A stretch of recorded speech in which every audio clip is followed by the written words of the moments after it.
The NFL and thousands of former players have reached an agreement that requires the league to end a practice known as race norming. For decades, as black ex-players sought payouts from a 2013 concussion settlement, they were subject to brain testing that was affected by data put in place to show less cognitive decline for them in white players, resulting in less money for the black retirees. BNC Sports correspondent Anthony Amey has a look at how and when the NFL put these questionable procedures in place and why they are now a thing of the past. In 2013, the National Football League negotiated a settlement of a 2012 class action lawsuit filed on behalf of nearly 5,000 ex-players. The suit claimed that the league knowingly hid the findings of information that linked concussions and other football-related injuries to brain damage. The settlement amount was $765 million, with the potential for that number to grow to up to $1 billion. To this point, the NFL has paid out a reported sum of $821 million to retirees who suffered from early and advanced dementia, ALS or Lou Gehrig's disease, and Parkinson's disease. However, the issue at hand was neurological testing conducted in the 1990s using what is now known as race norming. Race norming was the exercise in which physicians started testing black former NFL players with a lower baseline than whites, meaning there was an assumption that the black former players, whose estimated number of living members is around 60%, had less room for cognitive deterioration. What does that mean?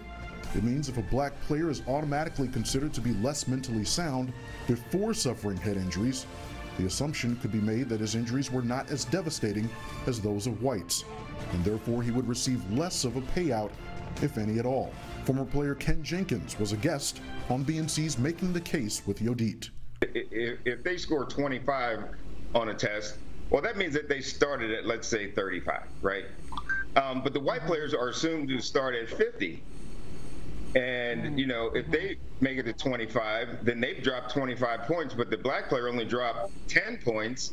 And so they say, well, you haven't suffered enough cognitive decline.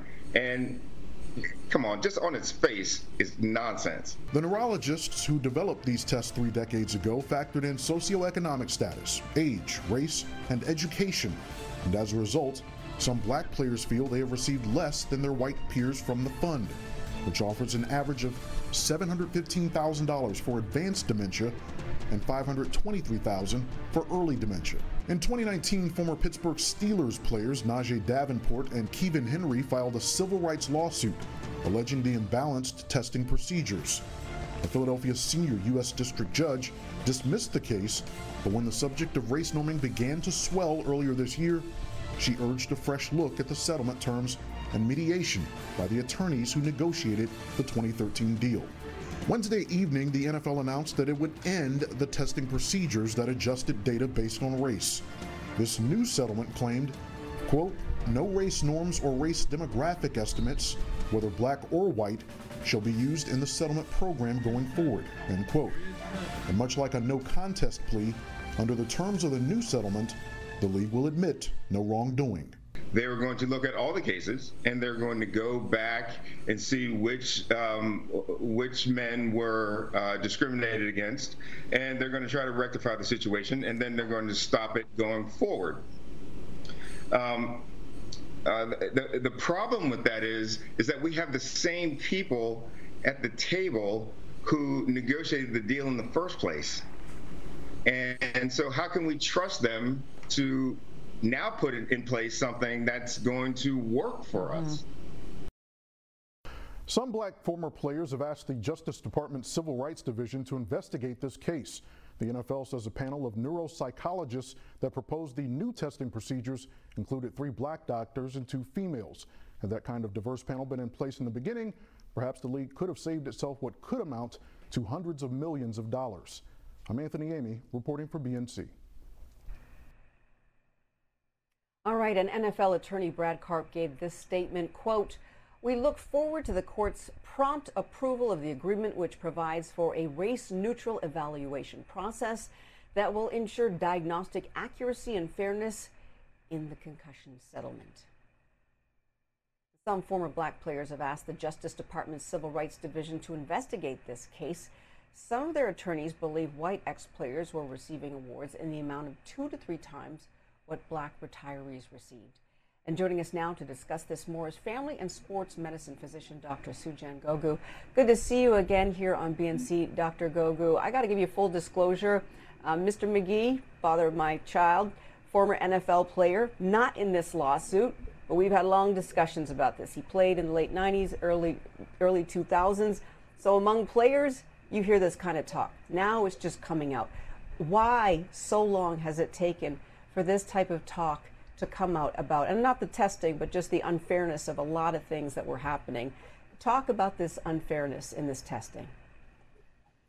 Yeah, I mean, if you look at the NFL, you know, it's already been a sports league that's long denied the links between on-field concussions and cognitive issues.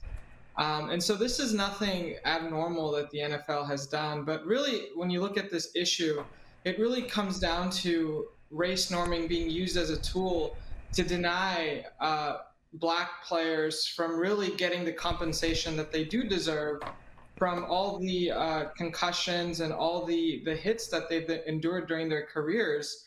And subsequently, these athletes, you know, that have undergone such trauma playing in the NFL from all these traumatic hits, you know, they've endured having early and advanced dementia. They've endured having Parkinson's. They've endured having Lou Gehrig's, for example, and these are things that should be covered. And even then, having these conditions covered for these athletes, it's really not justice for them, but it's something at least that they get.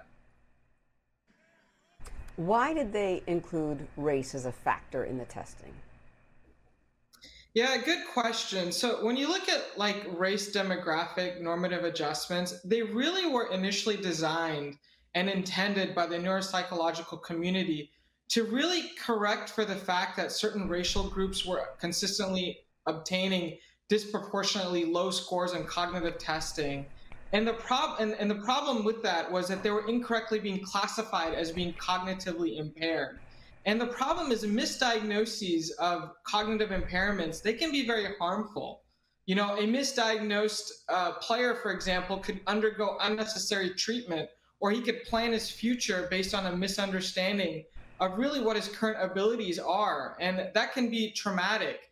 And so really what this problem, where we have to really address this problem, is not really classify it from a race norm standpoint, but really classify it from a social experience standpoint. And I hope the NFL kind of goes in that direction.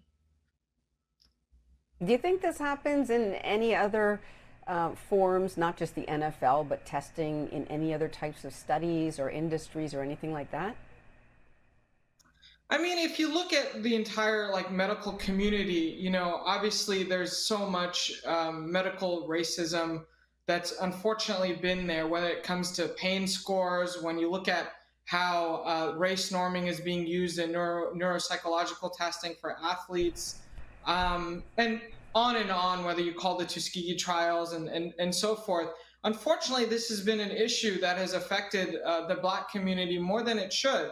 And it's going to take a lot of physicians, it's going to take members of the medical community to really speak up about this and really advocate for their patients. And we're seeing that, you know, slowly being done. Yeah, you're seeing this across the board. You know, we've had report after report. But thank you so much for breaking it all down for us. We appreciate it. Family and sports medicine physician, Dr. Sujan Gogu.